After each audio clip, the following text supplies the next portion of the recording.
O Centro Galego de Vela, que está en Vilagarcía, acollerá a segunda Semana Galega da Vela do vindeiro 13 ao 15 de xullo. Pues bien, nuestro objetivo es dar continuidad al trabajo de tecnificación que se realiza cada temporada con al menos 1 o 2 campeonatos de alto nivel en esta ría, en esta magnífica ría que tiene unas condiciones para navegación extraordinarias.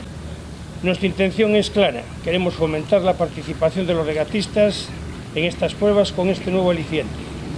Puntuarán las 4 semanas para decidir los vencedores. Nesta edición, tal e como se daba conta na presentación deste evento, participarán uns 125 regatistas procedentes de clubs galegos e tamén do resto do país.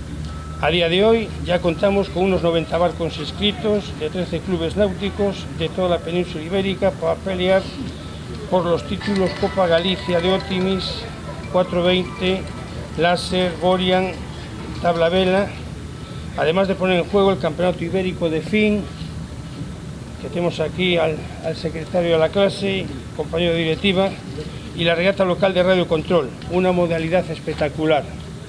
No transcurso desta edición tamén terá lugar a Medal Race, que se celebrará o domingo na parte traseira do Centro Galego de Vela e que estará aberta ao público que queira chegarse ata esta localización.